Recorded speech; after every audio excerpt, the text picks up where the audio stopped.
રાધે રાધે મિત્રો, welcome to my home. તો આ છે કાજુ પનીરનું શાક. આજે હતો કિલો પર ઓર્ડર. કિલો પર કાજુ પનીરના શાકનો 6 થી 7 કિલોનો ઓર્ડર હતો. તો અહીંયા થઈ ગયું છે અમારું શાક રેડી. તો આપણે ચાલો વિડીયો આખો જોઈએ. તો અહીંયા પંજાબી કોઈ પણ શાક હોય તો પહેલાં એની ગ્રેવી તૈયાર કરવામાં આવે છે. તો ગ્રેવી માટે અમે ટમેટાં અને કાંદા લઈ લીધા હતા અને એનું કટિંગ કરવા બેસી ગયા હતા. તો જો કોઈને કિલો પર પણ ઓર્ડર જોતો હોય તો કિલો પર ઓર્ડર પણ અમે લઈએ છીએ. તો અહીંયા ગ્રેવી માટે બેસી ગયા હતા અમે કાંદા અને ટમેટાં સારા કરવા. તો અહીંયા કટિંગ થઈ ગયું હતું ભાઈ કાંદા અને ટમેટાનું. અને જે ચાલુ કરી દીધું ગ્રેવી બનાવવાનું. ભાઈ કાંદા થોડાક ચડી ગયા પછી ટમેટાને ટ્રાન્સફર કર્યા અને ગ્રેવી તૈયાર કરી. તો અમે નાના મોટા બધા જ પ્રસંગના ઓર્ડર લઈએ છીએ અને અમારી બધી જ રસોઈ શુદ્ધ અને સારી આવશે.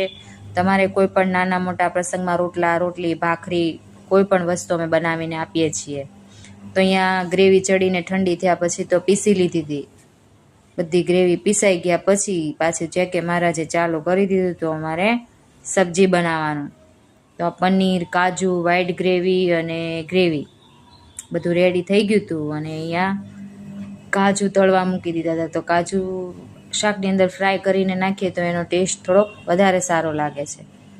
તો અહીંયા બટરમાં થોડુંક તેલ ઉમેર્યું હતું અમે, કેમ કે બટર એકલું બળી જાય છે એટલે થોડુંક તેલ ઉમેરી અને અમે શાકનો વઘાર કર્યો હતો. તેમાં બધી ગ્રેવી નાખી દીધી.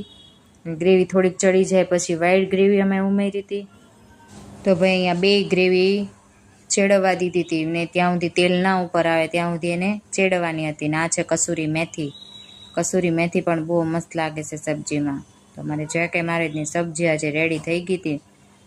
સબ્જીમાં કાજુ પનીર ઉમેરી અને થોડીક વાર પાકવા દઈએ એટલે એનો કલર બધું ચેન્જ થઈ જાય, તેલ ઉપર આવી જાય ને સબ્જી અમારી રેડી થઈ ગઈ હતી. તો ભાઈ આજે કિલો પર ઓર્ડર હતો તો સબ્જી સિવાય બીજું કાંઈ બનાવવાનું નહીં હતું. તો આજે તો અમારો ફટાફટ ઓર્ડર કમ્પ્લીટ થઈ ગયો હતો. જો તમારે પણ કોઈ પણ પ્રસંગમાં ઓર્ડર કરવો હોય તો મારો કોન્ટેક્ટ જરૂરથી કરજો. ને ત્યાં સુધી બધાને રાધે રાધે. મળીએ નેક્સ્ટ વિડીયોમાં. મારા વિડીયોને લાઇક, શેર અને સબસ્ક્રાઈબ જરૂરથી કરજો.